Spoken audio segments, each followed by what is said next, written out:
Didesnės įmonės labiau linkusios turėti bendras taisyklės, mažos įmonės yra labiau linkusios anksčiau į tai žiūrėti. Todėl manau, kad diskusija bus šiandien mūsų įdomi. Ačiū. Labai ačiū, Tomai. Iš tiesų, prašau nepadėti iš karto užimti savo vietą. Tai dabar norėčiau pasikalbėti apie tai, ar įmanoma turėti Lietuvoje kokį tai 4 dienų darbo režimą ir koks tai būtų, ir pakviesti, padiskutuoti ne tik gerbiamą profesorių, bet ir investuotojų forumo trečią direktorę Kaskilienę. Lietuvos Profesinių sąjungų konfederacijos pirmininkė Inga Kaminienė. Lietuvos pramonininkų konfederacijos prezidentas Vidmantas Janulevičius. Taip, sėskis glaudžiau. Credit Info verslo plėtros ir strategijos vadovė Jekaterina Rojaka. Ir Seimo narį Lukas Savickas.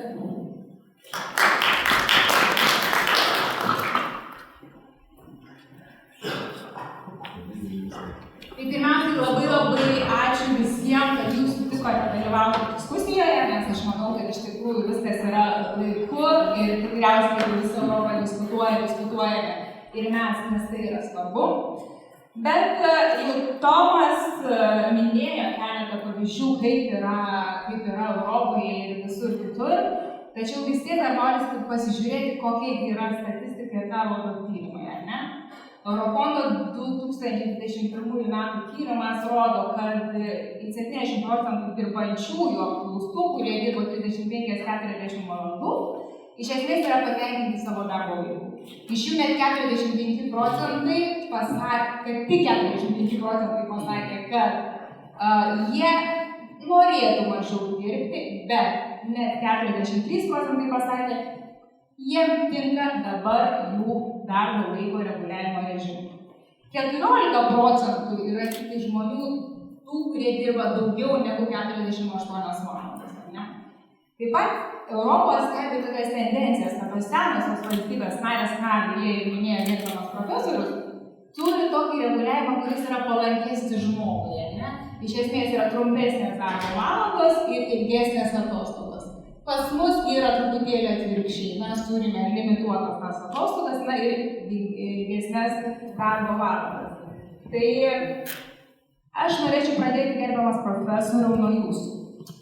Tai ar tai parodo, kad mes nemokame ir negalime susitarti? Kodėl senosios valstybės gali susitarti, o mes kažkaip nesusitarėm? Ar tai yra tiesiog ta riba Lietuvoje, kuri mus tenkina ir tai yra mūsų tas pasiektas laiko režimas? Kokia būtų jūsų nuomonė?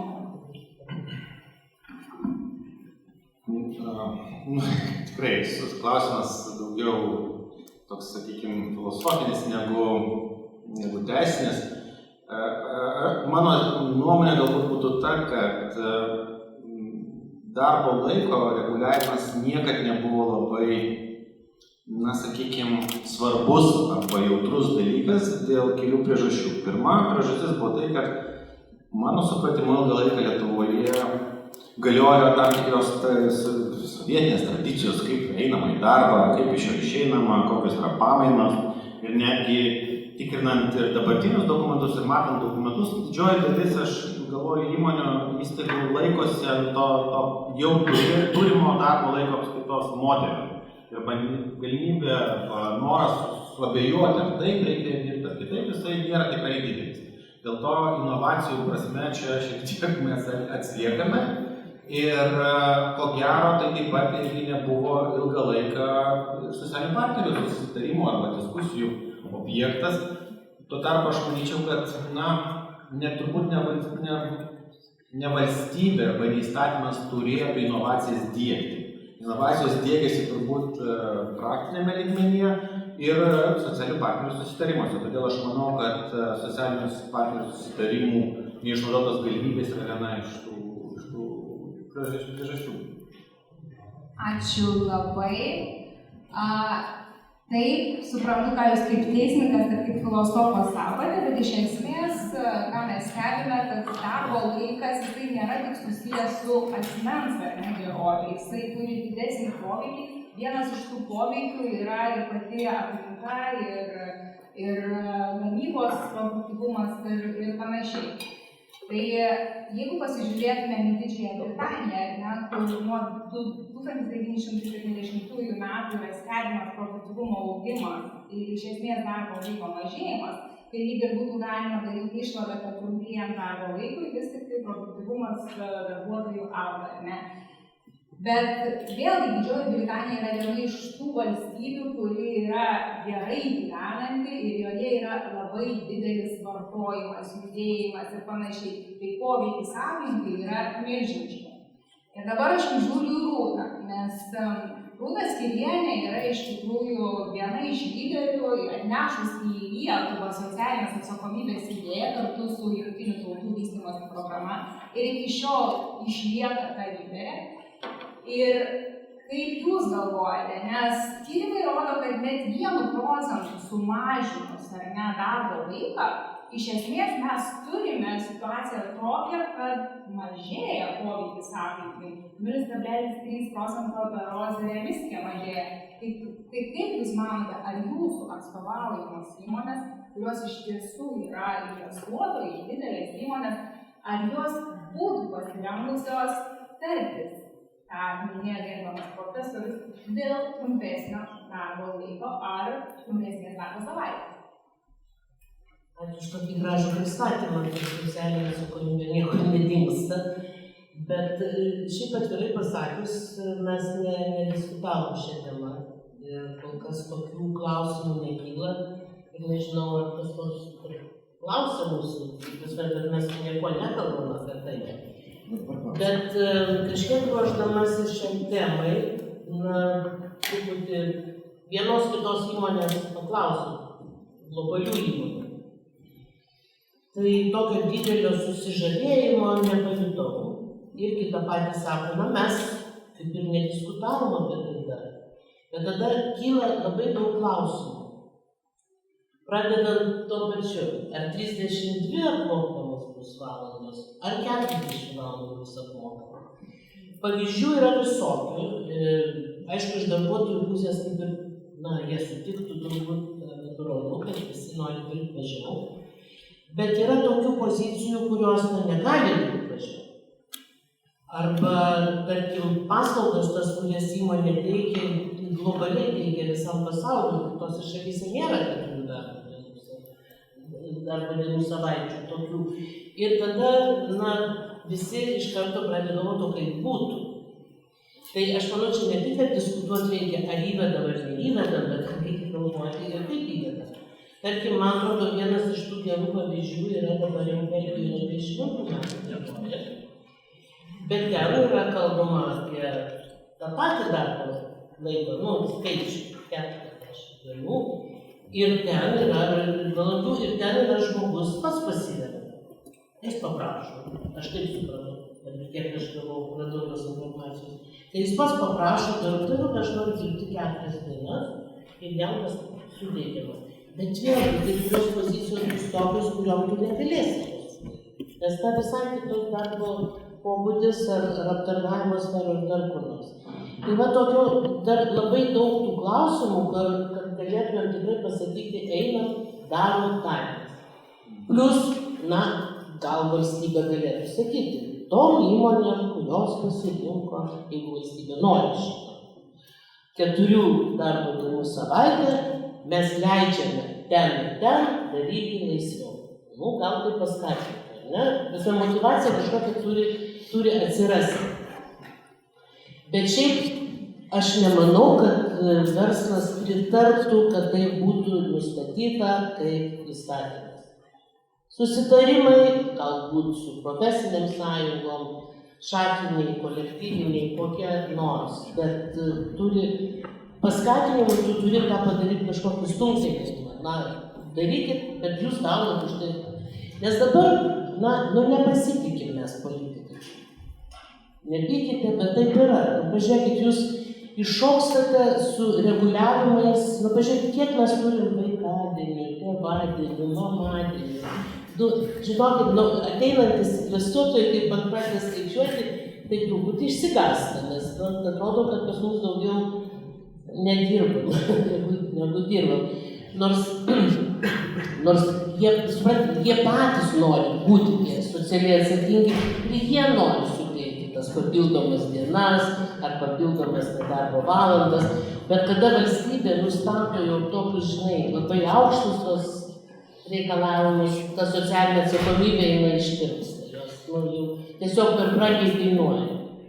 Supratau, bet vis tiek dar pratęsiant temą, teisingai jūs paminėjote, kad, pavyzdžiui, kurios valstybės, kurios nustato tam tikrus pilotus, beje, profesorius tą sakė, iš esmės kelia tam tikras sąlygas. Tie patys Ispanija, kurie paleido projektą smulkiom ir vidutiniam įmonėm, kur pasakė, kad ne mažiau negu 10% galima sumažinti darbo laiką, bet tik tai tose įmonėse, kur vyksta socialinis dialogas. Tai yra, kur yra darbuotojų ir darbdavių atstovai. Ir ne kitaip. Lygiai taip pat, jeigu pasižiūrėsim į Austrijos pavyzdį, bet ten daugiau dabar žiūriu į gerbiamą Vidmantą, iš esmės vėlgi debatai vyksta ir tam pačiame gamybos ir pramonės sektoriuje ir ten yra išsiderėta kolektyvinėse sutartyse nustatyti galimybę susitarti dėl trumpesnio darbo laiko arba tai daryti individualiuose darbo sutartyse. Jau gerbiama Rūta pradėjo pokalbį ir sakė, kad investuotojai iš esmės nelinkę pradėti diskusijos, ar ne, dabar dėl darbo laiko, išskyrus, kad jeigu būtų darbuotojų ir darbdavių susitarimas, ką girdžiu iš jų pusės. Jūs taip pat, kurie darbdaviai dubliuojate, ar ne, pas jūs iš esmės jūsų organizacijos. Bet jūs, manau, kad ir dažnai girdžiu jūs kalbantį apie produktyvumą, apie ekonomikos svarbą, apie įtaką įvairių veiksnių ekonomikai. Kaip jūs galvojate, pramonės įmonėse, ar yra galimybė ir jeigu taip, tai kaip jūs įsivaizduojate, būtų galima įteisinti, reglamentuoti tą laiką, ar tiesiog reikėtų tenkintis tokią situaciją, kokia yra? Ačiū pirmojo už pakvietimą šitoje diskusijoje. Svarbu, kad mes galime diskutuoti apie tai, ar gyvenimtas ir nepriimtas teisės aktas politikų pasiūlytas. Labai priklauso nuo sektoriaus. Žinokit, tikrai ir toje pačioje įmonėje, viduje, gamybinė įmonė, tarkim, aš geriausiai, pavyzdžiui, seksiu savo įmonės pavyzdžių, dirbama 24 valandas per parą. Optiniai lęšiai lazeriams, saulės elementai, gaminami ištisą parą, nes tiesiog sustojimas arba yra sustojama, arba gaminami ištisą parą, nes kitu atveju tai vadina kaštus. Tai kaip šitoje vietoje mums sutrumpinti? Visą tą reikalą, jeigu yra 24 valandas per parą, yra atitinkamai mokamas atlyginimas ir visą kitą. Šitoje vietoje aš sakyčiau, tai yra beveik neįmanoma. Galima automatizuoti ir tas daroma, nes tai yra našiau, mažiau klaidų žmogus padaro, ypač naktį. Tai abejonės einama link to, bet vėlgi tada darbo vietų skaičius jis nedidėja, jisai mažėja. Ir vėlgi ta pati mano įmonė yra du vadybininkai, kurie dirba antradieniais, trečiadieniais ir ketvirtadieniais. Pirmadienį, penktadienį jie nedirba. Todėl, kad pirmadienį žmonės grįžta, jie tiesiog mato, kad negali pasiūlyti prekių ir važinėja po Europą. Tai jų darbo diena yra antradienis, trečiadienis, ketvirtadienis. Jų abiejų uždarbis yra didesnis oficialiai už mane 2 kartus išmokant tam tikrus netgi nuomos arba dividendus. Ir jie neturi jokių problemų. Tai ar reikia reguliuoti šitoje vietoje tai, kas jau dabar yra puikiai? IT įmonės. Aš dabar, aišku, esu ir pramonininkų konfederacijos prezidentas, bet esu dabar šiuo metu laikinai visojo informacinių technologijų parko, iš kur gimė žinomiausi mūsų visi startuoliai. Tai aš kalbėjau su jais, sakau, o kaip jums 4 dienų darbo savaitę? O galima, sako, 6 dienų darbo savaitę. Tai čia startuoliai kalba, jauni žmonės, kurie turėtų, sakyčiau, tokie labai liberalūs. Tai čia aš tik tai vakar kalbėjau apie tai. Tai ar mes turim tai reguliuoti, ar duodam jiems laisvę, kad jie kurtų ir norėtų, jeigu jie yra alkani su savo darbu. Tai aš manyčiau, kiekvienu atveju tai yra nuo sektoriaus priklauso, reikia palikti kuo įmanoma liberaliau visas šitas taisyklės, aišku, jau yra įformintos tos valandos, kad žmogus ilgiau pailsėjęs našiau dirba, aš tikriausiai mes visi tai žinom ir suprantam, iš savęs galime spręsti po atostogų, pirmą savaitę, 2-3 dienos įsivažiuoja, paskui tas produktyvumas siekia aukštumas. Taip ir yra. Faktas, kad manau, kad kuo mažiau reguliavimo, mums reikia pasivyti ES senbuves, kur našumas yra visai kitoks, mes tai matome ir dėl perkamosios galios, ir dėl viso kito. Jeigu mes pasieksime tą našumą ir pas mus pradės šiuo atveju augti bedarbystė, aš spręšiu tokį klausimą, įteisinti tai. Bet kol bedarbystės ES nėra viena iš mažiausių, ir visam pasaulyje šiandien žmonių trūksta, aš šitą klausimą palikčiau liberalų, atvirą ir kiekviena įmonė turėtų spręsti taip, kaip jie atrodo, pagal savo darbo specifiką. Dar labai greitas klausimas, o tai kokia ta bedarbystė turėtų būti tada? Aš manau, kad jeigu jau siekia 10%, tai tada galima kalbėti. Nedarbo lygis. Nedarbo Dabar, lygis, kiek žinau, yra 9,2%, bijau pameluoti, bet man atrodo. Ir jeigu dar pridėsime tuos, kuriuos atskyrė statistiškai dabartinė valdžia ir padarė besirengiančius darbo rinkai, tai jų yra apie 27 000, nu tai žinokit 10% turim, tai iš esmės galim startuoti su dialogu. Mūsų statistika skiriasi, nes aš tai žiūriu ES statistiką, 6,8%. Ir aš manau, išeinam iš tos dalykų, nes jeigu kas 10 žmogus nedirba, vis tiek trūksta. darbuotojų vis tiek trūksta, jeigu kas 10 nedirba, čia yra didelis signalas valdžios. Jo, supratau. Gerai, bet čia aš kalbėjau apie užimtumo tarnybos statistiką ir nedarbo lygį.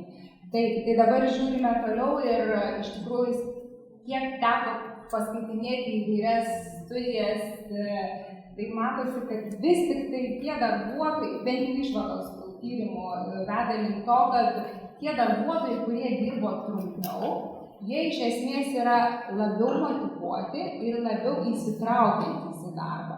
Ir jų produktyvumas ir efektyvumas yra didesnis. Todėl dabar žiūriu jau į Jekateriną.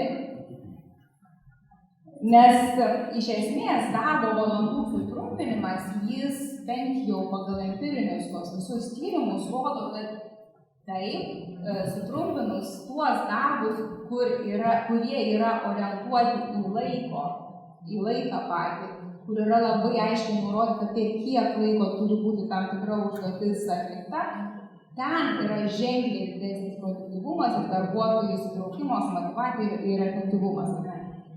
Jeigu tik tai to nėra, ką moksliniai tyrimai sako, kad tai neigiamai įtakoja efektyvumą. Tai reiškia, mes turim dvi pusės, priklausomai, ką gerbiamas Vidmantas sako nuo darbo pobūdžio, gali būti arba teigiamas poveikis, arba neigiamas poveikis. Dabar jūsų norėčiau paklausti nuomonės, koksgi būtų iš esmės, kaip jūs galvojate, to sutrumpinto darbo laiko poveikis ekonomikai. Ar jisai būtų teigiamas, ar jisai būtų neigiamas, kaip įtakotų tą produktyvumą, apie kurį kalba gerbiamas Vidmantas. Man labai patiko tavo pradžia, kai pasakyti, kad žmonės, kurie mažiau dirba, jie labiau laimingi ir žiūri į Jekateriną. Aš mažiau neturiu. Naudojasi ir mamadieniais, bet vėlgi labai dažnai tenka pripažįsti, kad mamadienį naudoja tam, kad ateičiau į darbą ir dirbčiau tą, be susitikimų, darbą, kurį aš mėgstu daryti, ir pusę dienos praleidžiu darbą taip, kaip noriu. Tai tikrai, vėlgi, asmeniškai mano nuomonė, kad aš labai norėčiau turėti opciją dirbti tokiom sąlygom, kai yra nepriverstinis tempas, kuris yra užmaunamas visos organizacijos ir kai tu dažnai dalyvauji net dviejuose susitikimuose tuo pačiu metu, ką mes dabar realijose labai dažnai matome, o tas tempas būtų toks, sakykime, žmoniškas ir tau pritaikytas. Bet kalbant apie tyrimus, iš tiesų yra labai, aš gal pozityviau ir optimistiškiau kalbėčiau, kadangi tyrimai rodo, kad pilotiniai, kuris teikia 3 darbo dienų per savaitę pilotai skirtingose valstybėse, tai ir Airija, ir Didžioji Britanija, ir Vokietija, kaip seniausiai prisijungė, praktiškai mėnesį dabar vykdo, ir Ispanija, Suomija. Iš principo labai daug valstybių jau bandė tą daryti. Ir produktyvumas nekrenta. Produktyvumas labai smarkiai ir nedidėja. Maždaug nuo 1 iki 5% padidėjimas. Ką fiksavo pilotinėse šiuose tyrimuose dalyvaujančios įmonės ir darbuotojai, kad darbuotojai tapo laimingesni, pasitenkinimo lygis buvo didesnis, sveikatos problemos dingsta, arba yra laikas, sakykime, vėlgi atstatyti sveikatos problemas. Ir reikėtų paminėti, kad šiuo metu Europoje, pavyzdžiui, ir Nyderlanduose, ir Vokietijoje kyla tikrai didelė banga po depresijų, po darbo depresijų, kai žmonės tiesiog išvyksta, išeina iš darbo jėgos, ne mėnesių laiko, bet metams, ir jiems yra mokamas atlyginimas, bet jie nedirba. Ir po to labai laipsniškai grįžta tiesiog atgal, žinoma, krūvis yra perskirstomas, tai darbuotojai, kurie lieka darbovietėse, jie irgi tampa labai nelaimingi. Tai pilotai iš tiesų rodo, kad toks darbo laiko suskirstymas duoda pridėtinės vertės tiek darbuotojams, nes duoda jiems daugiau laisvės. Tuo pačiu aš norėčiau paminėti dar ir socialinį teisingumą ir laisvę rinktis savo darbo laiką. Tai yra ne tik tai balansas gyvenimo ir darbo, bet vėlgi, jūs minėjote apie vadovus, kad vadovai galbūt nėra labai sužavėti ir nėra labai laimingi, kalbėtume apie tokį galimybę, bet aš irgi kalbėjau su vadovais ir nusidonu. Daugelis vadovų sako, tai mes ir taip jau senokai gyvenam maždaug 4 darbo dienas per savaitę. Vieną dieną mes gyvenam jau truputį kitaip.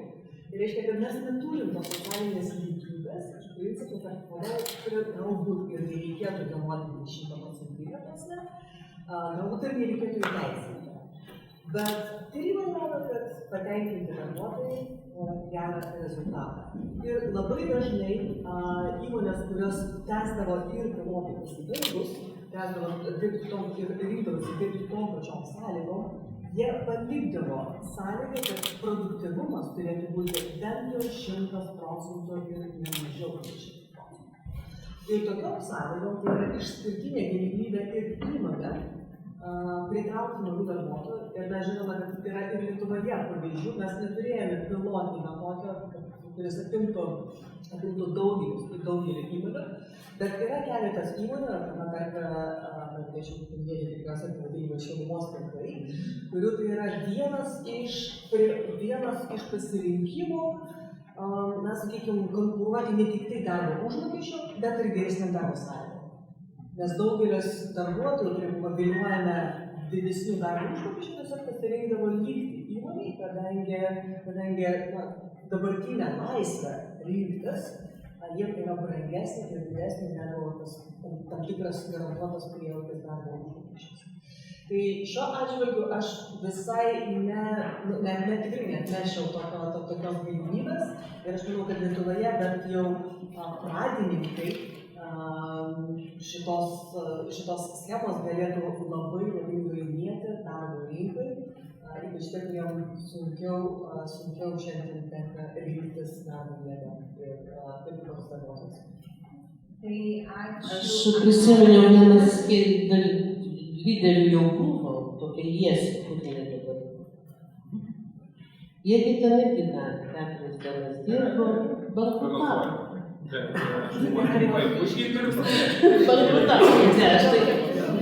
Labai keistai pasižiūrėjai mane, kad aš neigiamai pasakiau, aš tikrai neneigiamai, tai sakiau, kad labai daug klausimų yra. Nors čia diskutuoti reikia, nes klausimų kyla daug. Tai taip, klausimų yra daug, bet teisingai, jeigu galima dabar rinkingos mikrofoną pavadinkim. Iš esmės, ką kalba Jekaterina apie Lietuvos pavyzdį, ar ne tos pačius šilumos tinklus, ar ne, tai yra kolektyvo susitarimas ir darbdavio turėti tokį darbo laiką, ar ne. Ką minėjo gerbiamas profesorius, vėlgi mes turime pavyzdžių Europos Sąjungoje, kai kolektyvinėmis sutartimis galima susitarti dėl sutrumpinto darbo laiko. Vėl žiūrime į tą pačią Austriją. Austrijoje irgi beje pramonės ir gamybos sektoriuje ir visur kitur kolektyvinėse sutartyse galima daryti tą side option, kažkokį susitarti dėl trumpesnio darbo laiko, bet mainais į darbo užmokesčio didinimą. Kiek pamenu, ten visur yra ta pati sąlyga siejamas darbo laikas ir darbo užmokestis. Dabar, ką minėjo gerbiamas Vidmantas, iš esmės mes tikrai susidurime su darbo jėgos trūkumo problemomis, bet taip pat mes gyvename šiandien ir turime priimti tuos iššūkius, kuriuos kelia mums dirbtinis intelektas, automatizacija. Ir dabar jau žiūriu į jūs, kadangi jūs atstovaujate nacionalinių lygmenių profesinės sąjungas, kaip jūs įsivaizduojate, koks yra įmanomas Lietuvoje dialogas su darbdaviais, išskyrus tuos, kurie yra viešajam sektoriui, nes jie jau tam tikrų lengvatų davė savo darbuotojams, ką profesorius ir sakė, būtent tiems, kas augina vaikus ar ne, mažamečius, kurie gali pasidžiaugti tom 32 valandom. O kaip jūs galvojate, ar Lietuva jau yra tiek moderni, nes mes startuolių turime, ką Vidmantas sakė, mes esame automatizuoti, ne tiek dar kiek visi, bet vejamės. Bet produktyvumas pas mus, iš tiesų kažkaip tai nėra toks labai aukštas. Tai kaip jūs galvojate, ar laikas diskutuoti ir ką jūs kaip profesinės sąjungos darytumėt šitoj situacijoje ir kaip jūs įsivaizduojate ateitį, ar įmanoma dirbti vis tik tas 4 dienas per savaitę?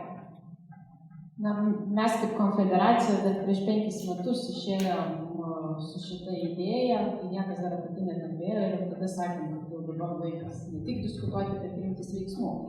Kad visuomenė yra tam pribrendusi ir darbovietės taip pat. Tai be abejo, nuomonė nuo to laiko nepasikeitė. Aš manau, kad tiesiog kuo toliau su kiekvienais metais ta idėja vis labiau tam atrodo kaip realybė. Ir tikrai čia visiška nesąmonė, tikrai nereikia ten per daug manipuliuoti tam tikrais dalykais, sakant, kad vienos profesijos arba vienos darbovietės gali, kitos lyg tai ne. Šiai dienai visi gali. Čia yra darbo organizavimo klausimas.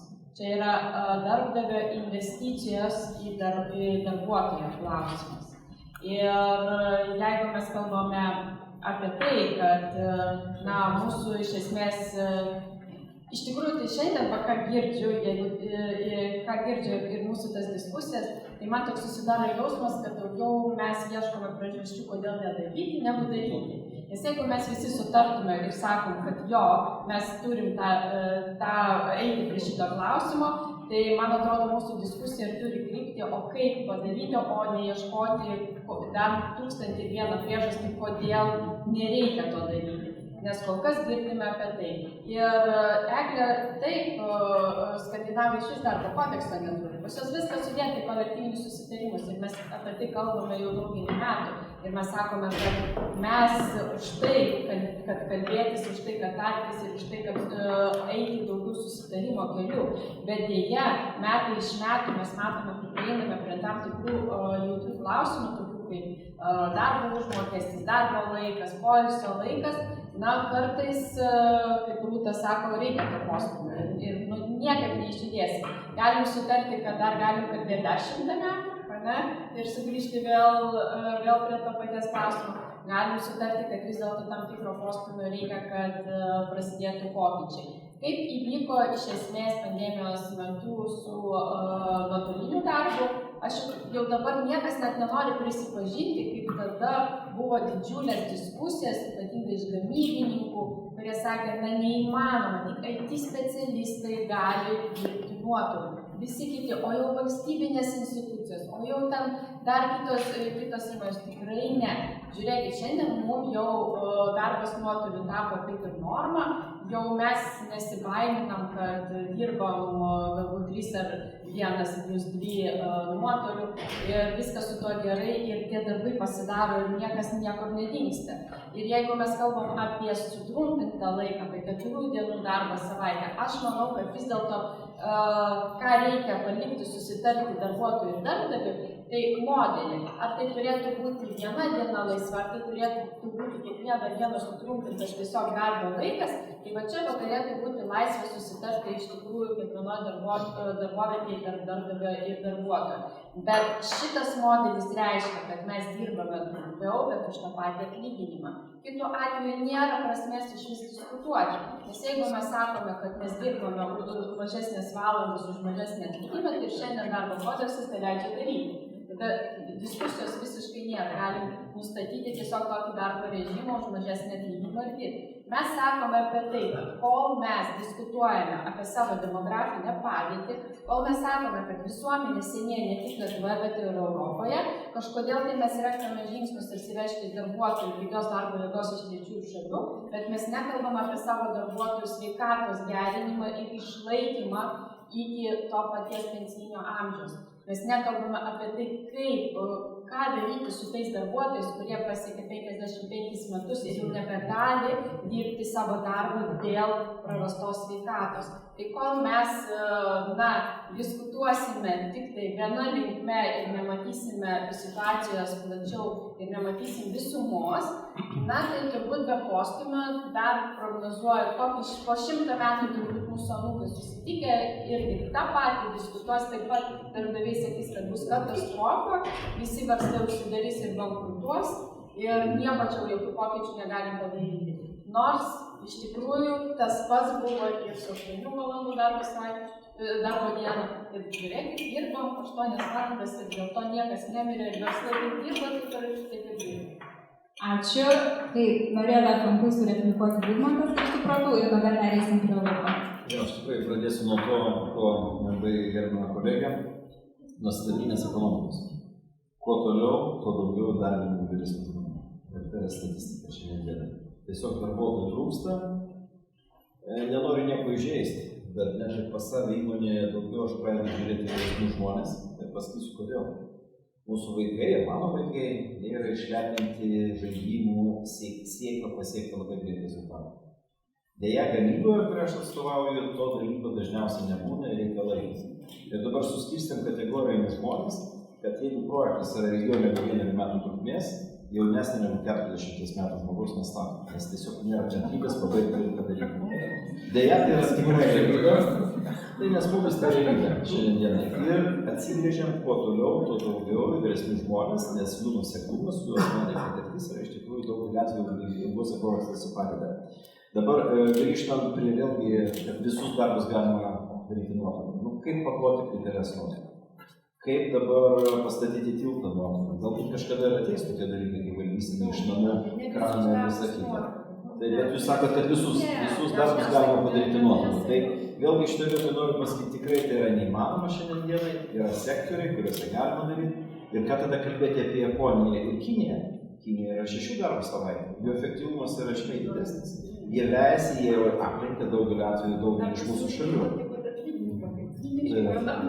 Tarp kitko, Kinijos atlyginimai irgi jau auga pakankamai. O ką kalbėti apie Japoniją, ten atlyginimai baisus, tai irgi dirba 6 darbų savaitę.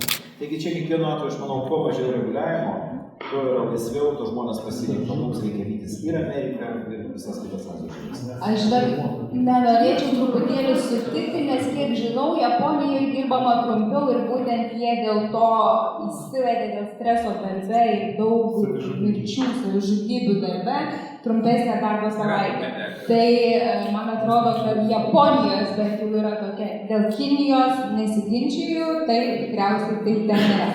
Bet nepriklausomai nuo to, kad jau mes čia įsivėlėme tokį ginčą ir truputėlį, kaip sakant, pereiti prie po kitokio poveikio, tai iš esmės, aš dabar žiūriu Luką, nes Lukas iš esmės visą laiką palaiko visas nesiginčykit. Čia net ir šalia taryba, beje. Prašau, šalia taryboje. Jisai visada visur kovai. Aš intelektualių visus klausimus ir perėsim prie Vidmantą, gerai? Kadangi, Lukai, jūs pats labai palaikote visas žaliąsias iniciatyvas ir ypatingai irgi, kaip ir Rūta, domitės ir skatinat tvarumą ir tikriausiai lygiai taip pat žiūrite, kad kuo mažesnis poveikis aplinkai būtų. Tai ką tyrimai vėlgi parodė ir ką mes jau prieš tai kalbėjom, kad jeigu žmonės dirba trumpiau, tai poveikis aplinkai yra mažesnis. Lygiai taip pat žiūrime į tą automatizavimą ir inovacijas, taip pat jūsų tema, ar ne? Tai vėlgi, jeigu kuo daugiau mes investuosim, čia vėlėje Ringa pasakė teisingai, kad investuojame į įmonės, į įmonių, kaip pasakyti, visą automatizaciją, automatizacija, skaitmenizacija ir tokiu atveju turime tas kokybiškesnės darbo vietas, kurios kuria daugiau pridėtinės vertės. Tai jūs pakankamai būdamas aktyvus Seimo narys ir žalių iniciatyvų palaikytojas, ar tvarumo kontekste ir modernizavimo, skaitmenizacijos kontekste palaikytumėte idėją dėl trumpesnio darbo laiko? Nesiginčiai ten kiek valandų, ar 40 ar 32, bet iš esmės, kad būtų dirbama, pavyzdžiui, tiesiog viena diena trumpiau. Aš galiu papiknaudžiauti savo kalbėjimo teisėmis, kaip ilgiausiai laukęs savo pasisakymą. Tai aš norėjau visų pirma pradėti kaip lengvą atodūsį turint nuo padėkos Eglei ir visai instituto komandai, kuri pralaužė ledus ir padarė pirmąją savo renginį, pirmąją konferenciją ir tikrai užkėlė labai aukštą lygį. Tai tikrai ačiū pačiai ir ačiū visiems, kad susirinkote pirmo tokio pobūdžio šitą mūsų instituto renginį ir jau truputėlį grįžtu prie to, kas buvo klausimų. Ir nežinau, ar Eglė girdėjai, Rūta kokius 5 kartus man jau vis garsėjančiai užduoda klausimą, kodėl mes apie tai kalbam. Ir aš šiek tiek nuo to ateisiu į atsakymą. Mano supratimu, mes šiandien turim kalbėti apie šią temą dėl to, kad vis labiau mes suprantame, kad darbo laikas kaip toks juk yra susitarimo klausimas. Visų pirma, tai yra susitarimo klausimas. Ir va čia mes kelis pavyzdžius bandėm paimti, tai nežinau, kiek jūs žinot, bet pavyzdžiui, paimkime Indiją, Meksiką, 6 darbo dienų savaitę tenais. Bet galime pasižiūrėti į tendencijas Europos Sąjungai tvirtinta vienoje šalyje 4 darbo dienų savaitę. Taigi, taip sakant, kad pats konceptas yra susitarimo klausimas. Ir tuomet galim užduoti klausimą, ar yra poreikis ir koks yra poreikis diskutuoti dėl šito susitarimo, galbūt pasižiūrėti, kaip jisai keitėsi. Ir čia yra iš tikrųjų tas geras pavyzdys, nes tas perėjimas nuo prieš 100 metų, kai Tomas pristatė savo vadinime pranešime nuo 6 dienų prie 5 dienų, iš tikrųjų buvo verstas technologinės kaitos, naujos realybės, kuri kito atsižvelgdama darbo rinką pradėjo keistis į tai, kaip technologiškai mes keitėmės. Ir Henry Fordas iš esmės pirmasis, pasakė viskas, aš už tą patį atlygį ir vieną dieną kviesiu dirbti savo darbuotojus gamyboje mažiau, vieną dieną mažiau. Ir tai prieš 100 metų iš esmės pakeitė reikšmingo dalyko pasaulio, kur yra pažangesnės ekonomikos, darbo savaitė tapo iš 6 į 5 dienų savaitę ir praėjo 100 metų. Jeigu pasimtume iš esmės ekonomikos didžiosius mąstytojus, ekonomika per 100 metų pasikeitė labai reikšmingai. Ir tas greitis keitimo ir keitimosi pastaraisiais dešimtmečiais, šį dešimtmetį dar labiau spartėja. Čia mes jau matom tuos dirbtinio intelekto, iš esmės jau tuos net didžiosius tikėtojus, kurie sako, stabdykim akis, jau mes nebegalim prognozuoti, kas bus net už 2 metų. Tai man atrodo, turint omeny, kad susitarimas Lietuvoje užtrunka ir pasaulyje užtrunka, tai yra labai svarbu pradėti laiku kalbėtis apie susitarimą, nes kitaip reikės daryti labai greitus, skubotus sprendimus, neturėjus progos štai tokiuose formatuose padiskutuoti apie tai, kaip reikia atliekti tuos pokyčius, kurie artėja. Ir mano giliu įsitikinimu, ne veltui tiek daug valstybių, pažangių valstybių, net nuo JAV, kur patys puikiai žinom, kaip darbo santykiai yra reguliuojami, iki Europos, jau yra daromi tie bandomieji pilotai, kurie rodo pasiteisinimą, kad kai mes matome, kad ateina naujas technologijų pliūpsnis, kai ateina daugiau automatizacijos, kai didėja aukštos pridėtinės vertės ekonomikai, kai ateis dar dirbtinio intelekto visas tas pokytis į mūsų darbo vietas, ką mes turėsime? Mes turėsime labai didžiulį socialinį klausimą, kurį turės spręsti valstybės. Ką mes darome? Ar mes turime prisimti didžiulę naštą žmonių, kurie nebeturės darbo vietų? Arba mes matysime darbo rinką, kuri prie to prisitaiko. Vienas iš būdų darbo rinkai prisitaikyti, arba tų visų kitų gerų dalykų, kurie jau čia buvo suvardinti, yra iš tikrųjų matyti, kad įmonės tą patį darbo kiekį gali netgi padalinti į mažesnius vienetus. Ir tas 4 darbo dienų savaitę aš net ir pasižiūrėčiau, kad tai yra vienas iš tokių realesnių priemonių, kurios galėtų būti viena iš esminių darbo rinkos pokyčių, siekiant atliepti tai, kas neišvengiamai artėja. O šie pokyčiai tikrai artėja, čia tikriausiai ne vienam prie stalo nereikia rodyti, kad jie yra, tie, kurie dirba tiesiogiai prie to, tai puikiai mato savo tikriausiai įmonėse. Ir vienas aspektas, kuris buvo paliestas, ir čia įsijungsiu duomenis, kad turėjom galimybę šiek tiek pasitikslinti, kokios tos nuotaikos. Nes nuotaikos vis tiek atspindi tą realybę apie tai, ar yra poreikis apie tai diskutuoti. Tai nacionalinių apklausų būdu mes matome, kad 51% Lietuvos visuomenės pritarė, kad reikia svarstyti 4 darbo dienų savaitę, 35% nepritarė ir apie 14% neturi savo nuomonės. Tai ką tai sako, mano supratimu sako, kad visuomenė ganėtinai brandžiai tą klausimą pasižiūrėjo ir mano viena iš prielaidų buvo, bet tikrai nepritars verslininkai. O tikrai nepritars verslininkai. Ir tuomet paprašėm, kad šiek tiek pažiūrėtų detaliau ir įdomioji dalis, kad būtent vadovai ir savo verslą turintis didžiausia kategorija 65% pritarė, kad apie tai reikia diskutuoti.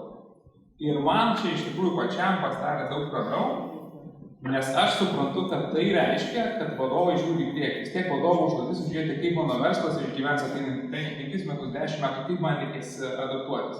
Aš manau, kad vadovai mato pokytį, kad jisai atėjo ir kad reikės prisitaikyti prie tų iššūkių, kurie laukia. Ir dėl to aš realistiškai žiūrėdamas tas ryšys su 4 darbo dienų savaitė ir poreikį diskutuoti šiandien yra susijęs su to, kas mūsų laukia tikrai artimiausiu laikotarpiu, kalbant apie tai, kaip keisis darbo rinka dėl technologinės kaitos. O kaip žaliosios ekonomikos tikriausiai vienas iš tų palaikytojų ir fanatikų, tai suprantu, kad čia irgi elementaru, kad jeigu mes vieną iš 5 dienų nevykstame į darbą, tai mes sutaupome CO2 išmetimą iš mūsų automobilio ir viešo transporto, gaus tai, ką mes naudojame. Mes sutaupome tam tikrus energijos vienetus, jeigu tą dieną iš esmės biuras nėra aktyviai naudojamas ar pirkumas, tai energijos kaštai. Ir visą tai yra tikrai daugybė studijų padaryta, jeigu bus poreikio ir laiko, mes galėtume apie tai padiskutuoti, bet trumpai, iš toliau, į klausimus bandžiu atsakyti. Jo, bet dar truputėlį, kadangi, vienas klausimas, kadangi pasakėt, kad neįdijokus ir taip toliau, bet ar nebuvo tas klausimas įspręstas COVID metu, kai buvo įvestas nuotolinis darbas, tai ką mes čia jau minėjome, ar ne? Nes lygiai taip pat ofisai buvo nelankomi, žmonės dirbo iš namų, dabar galbūt atvirkščiai norima dėl to žmonės susigrąžinti į darbą ir čia jau kita problema kyla. Tai ar nuotolinio darbo realus įgyvendinimas neišsprendė? Kodėl reikėtų tada to sutrumpinto darbo? Jeigu trumpai pasakyti, aš vien tik dėl žaliosios darbotvarkės priežasčių 4 darbo dienų savaitės neįvykdžiau. Supratau. Tai, bet dėl visų kitų priežasčių, kurios čia buvo pristatytos, tikrai manau yra poreikis svarstyti, o papildoma nauda yra be abejo ir aplinkosauginė. Supratau. Dėkui. Dabar, kadangi Tomas irgi meditavo, čia visą laiką labai klausėsi, intensyviai ką kalba ir darbdaviai ir viskas. Tomas, dabar norėčiau paklausti Tomą. Ką girdžiu iš darbdavių, ką sako ir profesinių sąjungų atstovai, ar ne, iš esmės, galbūt linkstama labiau link to, kad susitarti kolektyvinėse sutartyse, ar ne? O gal kažkokį tai pilotą. Realiai Lietuvos pilotas tai yra viešajam sektoriui 22 valandos. Tai tikriausiai galima bus po metų pasidaryti ir sužinoti rezultatus, kaip reaguoja tie sidabrinės ekonomikos, kaip sakant, rėmėjai, kodėl jau mes greitai patapsime irgi, ir kodėl mano kolega turi dirbti 32 valandos, o aš turiu 40, tai čia vat irgi yra klausimas, ar ne? Tai klausimas iš tiesų, ar Lietuvoje tas pilotas, ar Lietuvoje tiesiog kitokio kelio nėra, kaip turėti darbo kodekse įteisintą tiesiog 4 dienų darbo savaitę, nes nesusitars mūsų socialiniai partneriai. Ką jūs apibendrinant galėtume pasakyti? Buvo Belgija paminėta, tai kur kalba ėjo apie darbo lankstesnį tokį režimą ir galimybę trumpinti. Tai vis dėlto imperatyvus įstatyminis reguliavimas Belgijoje apie 30, tai yra 38 valandos. Prancūzija 35, gana seniai įvesta, tikslas darbo vietų skaičiaus didinimas, bedarbystės mažinimas. Įdomus dalykas Vokietija, 34 valandos pagrįsta kolektyvinimis sutartimis. Tai aš vis dėlto laikaučiausi nuomonės, kad kalba eina vis dėlto apie kainą. Ne apie lankstumą, kiek apie kainą, kiek mes manome, turėtų žmogus Lietuvoje uždirbti, dirbdamas, vadinkime, tą normalią darbo laiko normą. Ir ta normali darbo laiko norma, žinot, turbūt Afrikoje vienokia, pirmykštėse bendruomenėse kitokia, čia man teko skaityti, kad pirmiausiai žmonės rinkikai buvo labai laimingi, nes jie dirbdavo tik tai 3 valandas per dieną, kad prisirinktų uogų, grybų, turėtų visus poreikius patenkinti. O mes dirbame 8 valandas ir tie poreikiai nepasitenkinti. Tai va, tai čia yra, vėlgi, atsiprašau, kad aš čia taip į filosofiją einu, bet aš manau, kad yra daugiau susitarimo dalykas dėl darbo kainos, o kadangi tai yra susitarimo dalykas, tai tiesiog reikėtų, mano galva, skatinti įvairius kolektyvinius susitarimus, o ne imperatyvaus kišimosi, nes imperatyvaus kišimosi dažnai valstybėse nėra. Imperatyviai mes galime duoti galimybių susitarti ir lanksčiai tvarkytis laiką. Ir yra tie, kurie eina turbūt 20 valandų per dieną režimą, kiti mažesnį, bet tai vis dėlto yra kažkoks jų klausimas. Bet aš kažkodėl, tai kai mes kalbam apie variantus ir opcijas, aš kažkodėl tai nematau to noro, na, viena vertus, pasinagrinėti pas save, kita vertus paskatinti. Tai ta prasme, reiktų skatinti, labai jautriai mėgsta skatinti. Saulės energijos skatinimas. Kai prasidėjo, tai iš karto pasikeitė visiškai statistika. Tai aš manau, kad skatinimo priemonės, ar socialinis dialogas galėtų būti indikatorius, ar tai finansinės injekcijos toms įmonėms, kurios praranda. Nes įdomus buvo pavyzdys beje su UK įmonėmis, kai baigėsi skatinimas, 30% visiškai pakeitė, o 30% toliau liko be skatinimo toje darbuotojams palankesnėje situacijoje. Taip kad aš manau, tas paskatinimas, kaip ir aš sakiau, tai gali būti nebūtinai pinigais. Tai yra, jeigu tu turi 4 dienų savaitę, tau darbo kodeksų tam tikri reguliavimai negalioja. Arba tu gali kažką daryti, o paėmė mikrofoną, tai aš norėčiau pratęsti. Jūs esate trišalėje taryboje, ne? Kad teisingai pasakėte, kodėl trišalės tarybos, pavyzdžiui, darbdavių organizacijos ir nepasiūlo? Tada turėkime nacionalinę kolektyvinę sutartį ne viešajame sektoriuje, o privačiame sektoriuje. Ir tada susitarkime su profesiniam sąjungom, kurios yra kitoj pusėje trišalėje taryboje, kad mainais už tą sutrumpintą darbo laiką kažkas yra darbdavio. Ar jūs apie tai negalvojate? Nes kiek būdavo, praktika rodo, kad praktiškai tada ir mainama į tą, kaip pasakau, valstybės reguliavimą, nes tiesiog nepavyksta rasti jokių susitarimų ir kompromisų. Pažiūrėk, kad galėčiau tartis už visą privatų sektorių, tai galbūt aš turėčiau turėti kažkokius įgaliojimus to privataus sektoriaus. Lietuvoje nėra privaloma narystė organizacijos.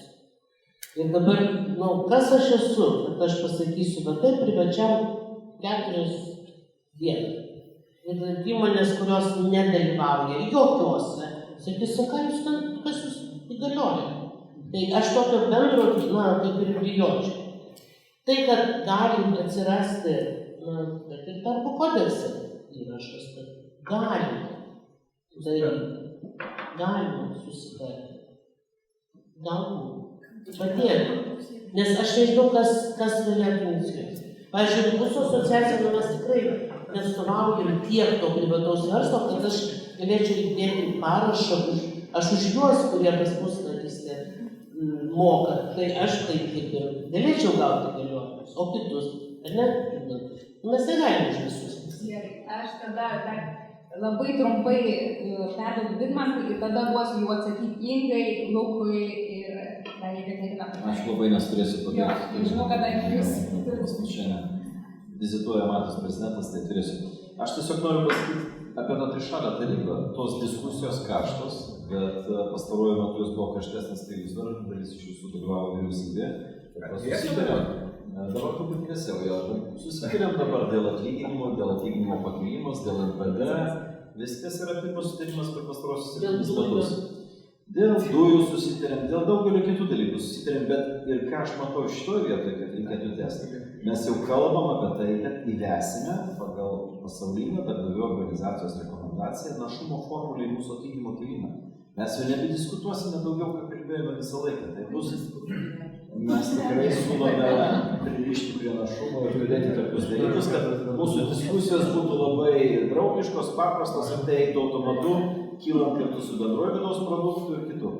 Žiūrėkite, aš tik noriu pasakyti vieną dalyką prieš šiandienas. 2019 metai, 2023 metai.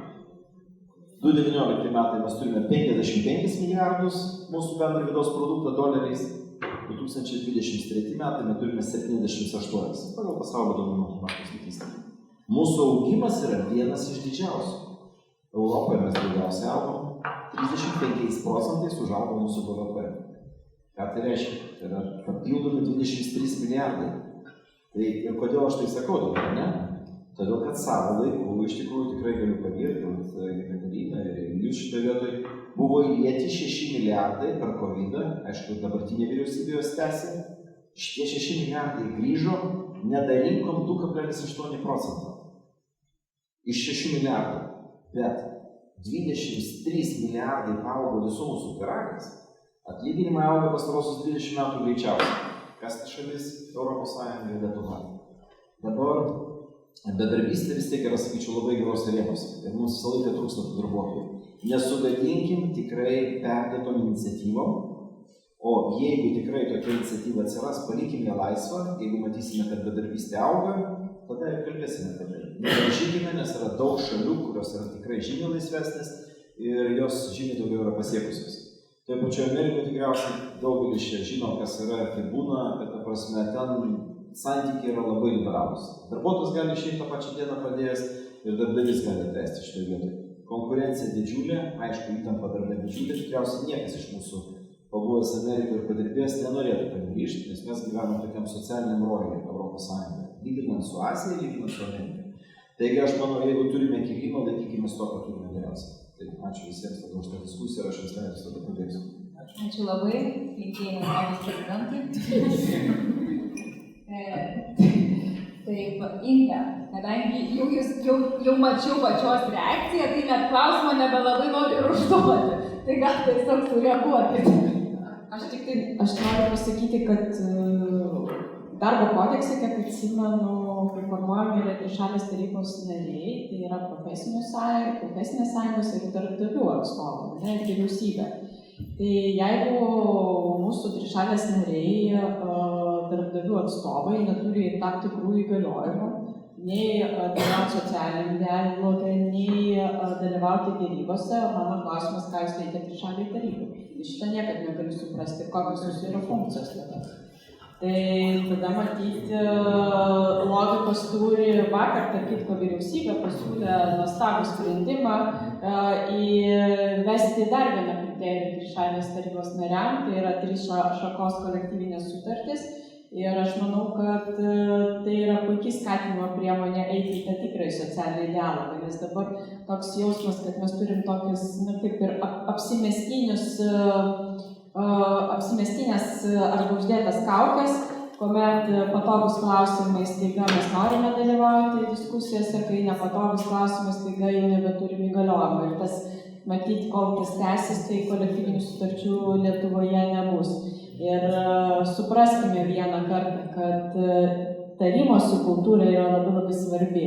Ir nuleidžiami tam tikri sprendimai tik tuomet, kuomet jau visa visuomenė pasirengusi pokyčiam, tačiau yra tam tikrų šalių, kurios dėl matyti tam tikrų interesų nenori eiti ir nenori žengti pirmus žingsnius tos pokyčius. Ačiū labai, dabar dar daug užduotų sureaguoti ir jau viskas Jekaterinai tada jau. Ne, aš labai atsiprašau, o jūs išdrįstumėte už privatų sektorių pasirašyti kolektyvinę sutartį nacionalinę? Pas jūs labai daug privačių sektorių narių yra, ne? Žinoma. Aš jau net supratau, kad kodėl trišalė taryba yra mažiau karšta, nes man atrodo, kelių žmonių ten trūksta, jos pažiūrus vas štai vėl būtų šilčiau, jeigu ne karščiau. Tai net per tą laikotarpį daug sprendimų buvo, tai tikriausiai, kad ta šiluma prisideda prie to, kad tų sprendimų būtų daugiau. Dabar, kas yra 2 dalykai, kurie liko nepasakyti, ir žinau, kad laikas tirpsta, tai vienas. Būkim sąžiningi prieš save. Politika, jeigu ji neturi jokio intelektualinio užtaiso ir ginčo dėl to, kas mūsų laukia ateityje ir kaip mes į tai norim reaguoti konceptualiai, yra viso lapo tik keitimas skaičiukų po kablelį. Ir man atrodo, kad turim grįžti prie to, kad politikui turi būti kova dėl idėjų. Ir jeigu iš čia mes išnešime, iškelsime į viešuosius debatus temą apie tai, kaip prie būsimų iššūkių mes turim pritaikyti būsimą darbo rinką, tai yra konceptuali idėja, dėl kurios verta diskutuoti, dėl kurios verta kalbėti ir apie tai po to ieškoti konkrečių sprendimų. Ir tuo pačiu, nuo didelės konceptualios idėjos mes galime matyti labai žemiškus dalykus. Tai nuo praeitų metų, sausio 1 dienos, tam tikra apimtimi Lietuvoje, kaip buvo sakyta, galioja 4 darbo dienų savaitė. Viešajame sektoriuje su mažais vaikais darbuotojai dirba 4 darbo dienas. Taip, bet pasaulis nesugriuvo. Tam tikrą prasme mes turime pirmąjį bandymą, tam tikrą pirmąjį potencialų mūsų pasitestavimą ir viskas suveikia. Kai Seimo pirmininkė pristatinėjo šią iniciatyvą, aš buvau užregistravęs pasiūlymą ir mes tikrai bandėme surinkti pakankamai palaikymo, kad tas bandymas būtų labiau reprezentatyvus. Leisti šį pilotą išbandyti ne tik viešajame sektoriuje, bet ir privačiame. Pritrūko kelių balsų, galbūt tai būtų irgi vienas iš realistiškiausių žingsnių, nes tokios didelės idėjos, jeigu dėl jų būtų sutarta, negali būti įgyvendintos per naktį. Bet kaip jos gali tapti realybę, tai tam tikrais tarpiniais žingsniais. Šiuo metu mes tai jau bandome viešajame sektoriuje tam tikroje apimty, galbūt artimiausiu metu bandymą galime išplėsti privatą. Ir tokiu būdu didelė idėja, didelis dramblys kambaryje gali būti valomas mažais kasniukais. Taip, sutinku, bet aš dabar tokį dar, kadangi paėmė Tom, kiek valandų per savaitę dirbi pats? Vilniaus universitete dėstytojai dirba 6 dienas po 6 valandas. Ir jūs matote mane čia, tai nebūtinai aš dirbu, vadinasi, ir dažnas iš jų žvejoja. Retas, kuris bibliotekoje sėdi, tikrai. Bet aš turbūt privedu prie to, kad ta darbo laiko apskaita, jinai, žinote, Lietuvoje yra, jau buvo užsiminęs, jinai šiokia tokia savotiška. Tai, kad pavyzdžiui, mes net nesusimastome, kad iš tiesų mes jau dabar taip dirbame tarsi 39 valandas, nes po 15 minučių kasdien yra nukandama ir tokiu būdu susiformuoja sutrumpinta darbo diena penktadienį. Todėl aš manau, kad mes taip pat turėtume galvoti apie tai, kaip yra išnaudojamas tas darbo laikas. Ir efektyvumas turbūt susiveda į tai, kad galbūt net mums galima būtų teoriškai eliminuoti tas valandas, kurios yra nereikalingos kaip valandas, nemažinant darbo užmokesčio. Bet tam yra reikalingos, sakyčiau, kažkaip tai ir diskusijos, ir iniciatyvos, ir veiksmai tų žmonių, kurie atsako realiai darbo laiko tvarkymą de facto. Ja, prašau. Taip, dabar iš karto Jekaterina, kadangi aš žiūrėjau pačią, kalbėjote apie tai, kad laimingi tie darbuotojai, kurie dirba trumpai, o pati kiek to laiko dirba, iš tikrųjų, ar tikrai tas 40 valandų ir esate laiminga ir patenkinta, kad yra tokia situacija. Nes toks norisi truputėlį to asmeninio požiūrė, nes mes čia galim kalbėti už visus, bet labai sako, reikia pasižiūrėti nuo savęs, kaip ten yra iš tiesų. Jeigu per asmeninę prizmę, tai vėlgi 40 valandų vienam darbe. Aš dirbau dar ir universitete, aš turiu dar savo konsultacijas. Tai šiuo atžvilgiu tikrai dirbu daugiau valandų negu nustatyta pagal darbo kodeksą. Bet vėlgi aš vis tiek esu laiminga šiuo atžvilgiu. Bet kalbant rimčiau apie kitus darbuotojus, vėlgi mes net ir po COVID-o tikriausiai pastebėjome, kad vis tiek mūsų darbo valandos yra labai tokios nuplaukiančios. Nes visos darbo priemonės dažniausiai yra su mumis. Žinoma, labai priklauso nuo darbo, jeigu tu dirbi prie staklių arba gamyboje, tu išeini iš gamybos ir tikriausiai tave nepasiekia taip dažnai. Bet paslaugų sektoriuje tos darbo valandos yra labai susidarę. Ir labai dažnai tenka ir savaitgaliais, labai dažnai tenka ir vakarais reaguoti į tam tikrus aktualijas, ypatingai jeigu tu dirbi didesnė organizacija, jeigu darbo zonos nesutampa, tai vėlgi kolegos iš kitų šalių, susitikimai būna labai įvairiom valandom. Tai šiuo atžvilgiu aš irgi būčiau už tai, kad būtų tam tikras lankstumas, ir organizacija, ir teisinė aplinka leistų tą lankstumą pritaikyti konkrečios organizacijos ar konkrečios įmonės poreikiams. Nes tada atsiranda ir pasitenkinimas, ir galimybė ieškoti to gyvenimo ir darbo balanso. O kalbant per, buvo minėtas Henry Fordo pavyzdys, aš ten norėčiau priminti, visi ekonomistai žino, kad 1914 metais Henry Fordas nustebino visą pasaulį ir JAV padidinęs darbo užmokestį per dieną dvigubai.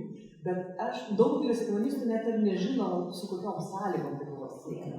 Tai buvo priverstinis patikrinimas darbuotojų, ne tik tai darbo vietoje, bet ir už darbo ribų, tai yra namie, ką jie valgo, kaip jie apsirengia, kaip atrodo jų būstas ir panašiai. Ir jeigu buvo, tarkim, sakykime, žemiau tam tikrų standartų, standartai buvo nustatomi irgi, sakykime, labai savotiškai, nes, pavyzdžiui, jeigu buvo patikrinti, kad per daug česnakų yra dedama į maistą, tai buvo sumažintas darbo užmokestis atgal prie $2,5 per dieną. Tai žinot, vis tiek darbo užmokestis ir darbo valandos, kad ir tam tikrus reguliuojami, jie turėtų būti suderinami su laisvėmis.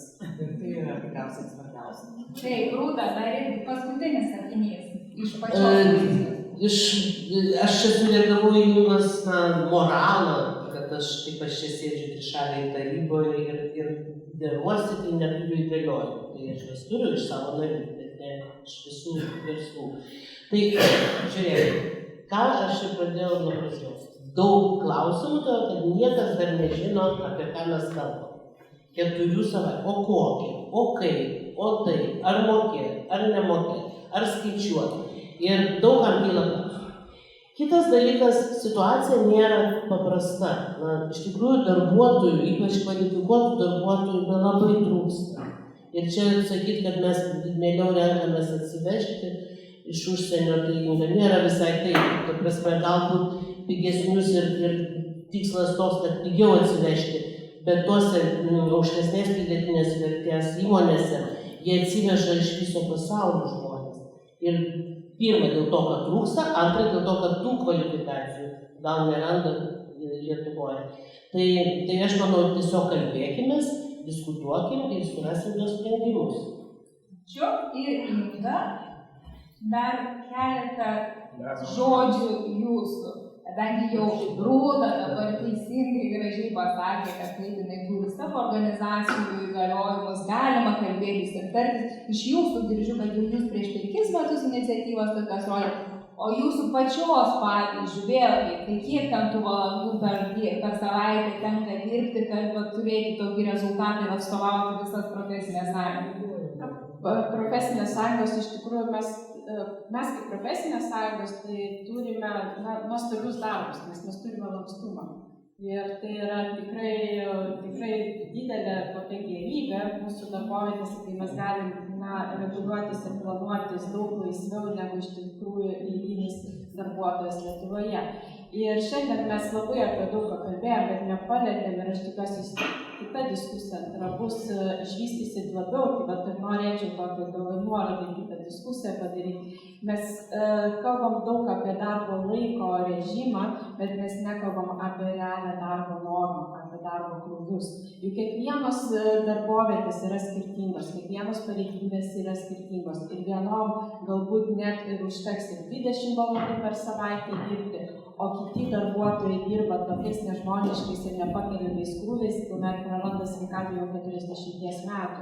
Tai šitas labai svarbus aspektas, kurį vertėtų įsivertinti, lygiai taip pat diskutuojant. Ne veltui atsirado ne dėl to, kad kaip daugelis iš darbdavių nori pasakyti, kad jūs tinginiai, jūs tingi dirbti, dėl to jūs nori dirbti trumpiau už tą patį atlyginimą. Jokių būdų ne.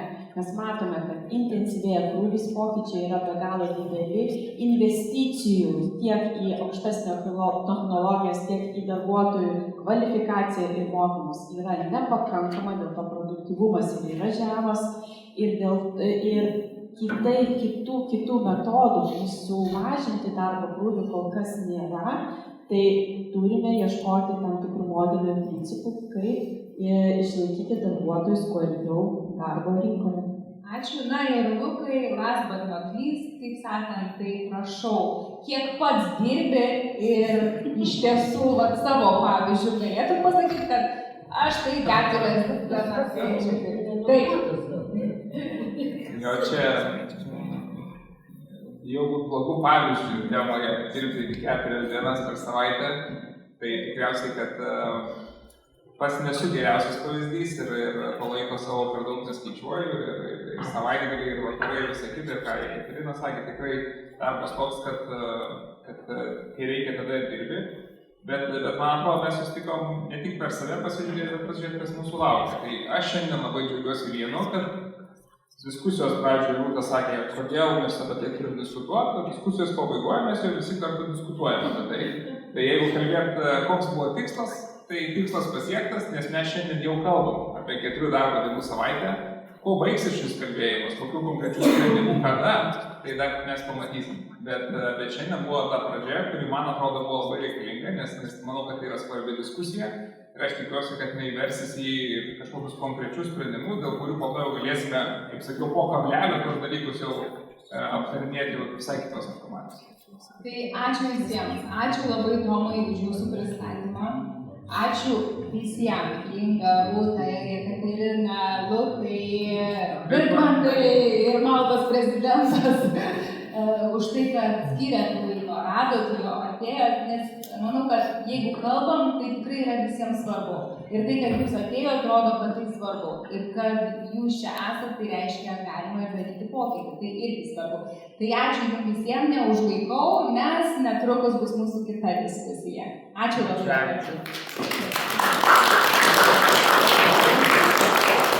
Šiandien vyko Demokratijos instituto pirmasis atidaromasis renginys, kur mes kalbėjome, ar apskritai įmanoma Lietuvoje turėti 4 dienų darbo savaitę.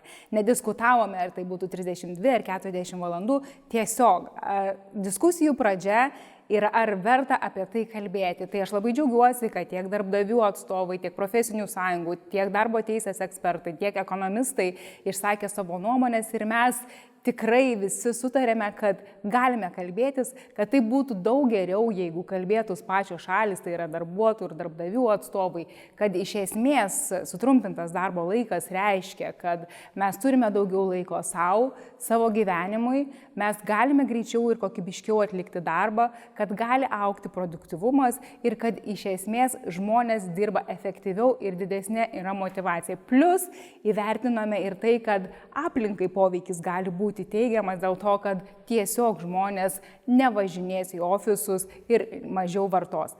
Taip pat atkreipiam dėmesį, kad yra tam tikrų trūkumų, kas be abejo irgi reikia įvertinti ir matyti.